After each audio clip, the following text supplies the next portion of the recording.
I have mentioned this more than once to those of you with whom I'm in more personal contact, and the point is, join a parent-teacher organization. Sooner or later, of course, your child will start going to school. And incidentally, these 15 points are intended more for people with young children than for people with older children or whose children have grown up and by this time had children of their own. So, I'm assuming that you have a school-going child or children. And therefore my fourth point is, join a parent-teacher organization. Don't just leave the education of your child during school hours to the teachers. The teachers may well be doing an excellent job. Sometimes they don't do, but they may be doing.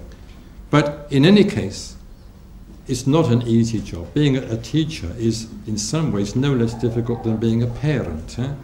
And I don't really like to think what it would be like to be a parent and be a teacher too, especially if you had several children. It would be a perpetual busman's holiday when you're at home. You find it very difficult to draw the line between work and play. Perhaps there wouldn't be any play at all. But yes, if you have school-going children, join a parent-teacher organization or association. Have contact with the teachers. Talk to them about the children, your children, children in general at the school, and talk to them about their own problems and difficulties, because I'm sure teachers do have problems and difficulties. It's not easy to be a teacher in any case. I remember in the very early days of the FWPO, it must have been in the second or third year, I was giving a talk, or perhaps conducting a question and answer session on right livelihood. And I was asked to give a few examples of right livelihood. So among others I mentioned that of the teacher. And as it happened, there were 6 or 7 teachers in the audience, and they all got up and said, we don't consider teaching in school right livelihood.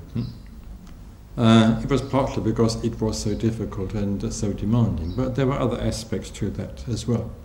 But still, even now, I know teachers do have a quite difficult time. We hear, well at least I hear on the radio and I see in the newspapers, that teachers are being attacked physically more and more by students, especially by older students, older school-going children.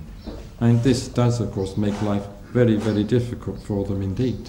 So therefore I suggest as my fourth point that parents, Buddhist parents, join a parent-teacher organization or association at the school to which their child is going or children are going, and try to help the teacher, or have some input, contribute some ideas, some suggestions, so that the school may become a better place for all the children who are attending there.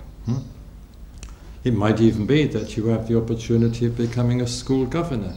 If there is that opportunity, and if you feel yourself qualified to take that position, and you ought to be by virtue of the fact that you are an intelligent Buddhist parent, then I suggest you take that opportunity and try to influence the school through your governorship in a positive and a creative way.